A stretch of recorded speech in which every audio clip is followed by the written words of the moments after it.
This is my Canik MC9 Prime, and I recently just hit 1,000 rounds on this. So today we're going to be doing a 1,000 round review on the Canik MC9 Prime. Now I did run 115, 124, and 147 grain in this, as well as FMJs, JHPs, and plus Ps, all on this Prime. And I also didn't even clean it not once. So the whole 1,000 rounds that I ran through it, I ran without lubing it, without cleaning it, without doing anything to it, because I wanted to see the reliability and get a good feel for this handgun. I know that the original MC9, when it first came out, had some issues, and I wanted to really push this to the test to see if I had any similar failures to feed or failures to return a battery and that sort of thing as the original MC9 that first came out. But before we begin this video or continue with the video, I'd like to welcome you guys back to the channel. This is S.O.G. Please consider subscribing if you haven't already done so. It really helps the channel grow a lot.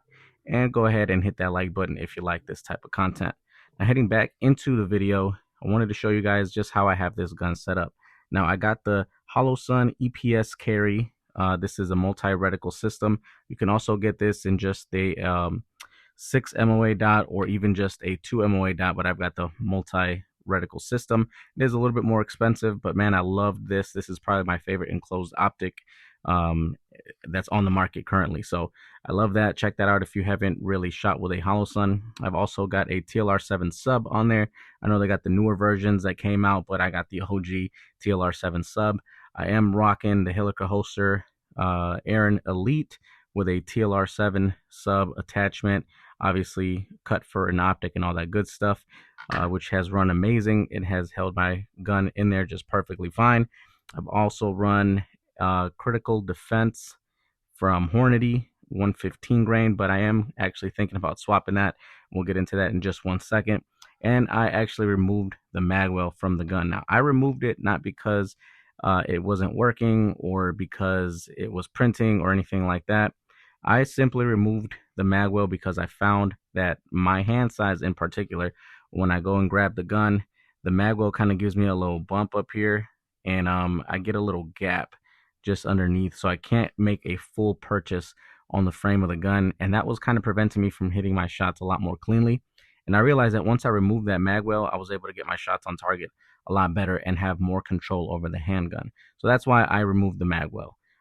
It sucks though, because I do like how it looked, but I mean, it works, you know what I mean? With and without, it's a great gun. So to let you guys know my 1,000 round review on this, man, it has been amazing. I didn't have not one failure to feed, not one failure to return the battery. I didn't have any issues with any type of ammunition. But one of the things that I did find out about this, and it has been talked about a lot, was the ports. Now, obviously, this gun is clear, as you guys can see, but the ports, when we talked about the ports, a lot of people's biggest question was, do the ports work? Do they actually help with the recoil?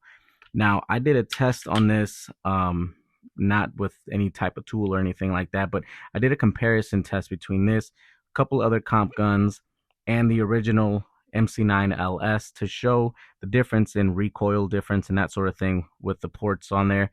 And a lot of people are here or there in terms of them working. But the thing that I found out about these ports is that they really excel with higher grain ammunition. So 115, not too big of a difference, but it is a notable difference between a non-ported, like for example, the MC9 LS. There is a difference. Not huge, but there is a notable difference enough for you to feel it. Now, when you go up to the 147 grain and even 124 grain, that's where you really start to see the ports shine. And I think just Canik in general has a really nice, I mean, I think they're built for 124 plus, 147. They're built for heavier loads.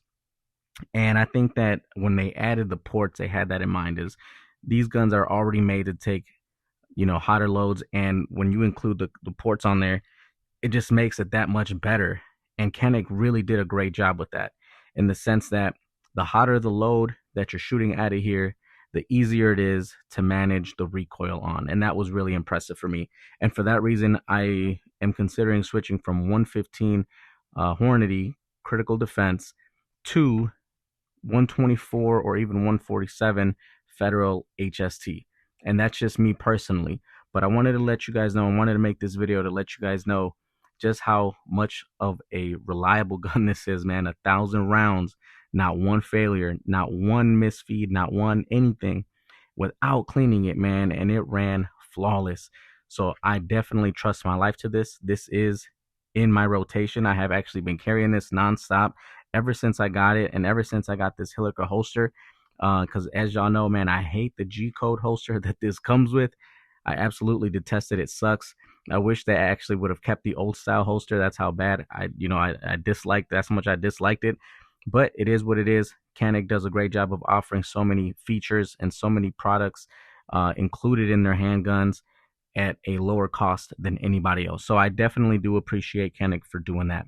But man, this gun has been amazing. It's always been on target. The zero has never failed me for 1,000 rounds. I didn't have to reset it, not once. So Holosun did a great job with that as well. The light stayed on there, and it's just overall been a great gun, great shooting gun. The trigger has just been phenomenal. It still breaks at just under 4.5 pounds.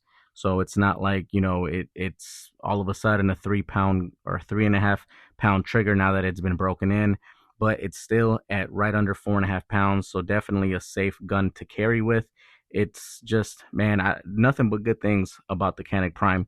And to any of you guys who also have the Prime, let me know in the comments what you guys think, how it's been for you, if you've had any issues at all, because even though it's been flawless for me, doesn't mean it's going to be like that to everybody else. So the more information we can get on the Prime, the better for other people who are considering purchasing this.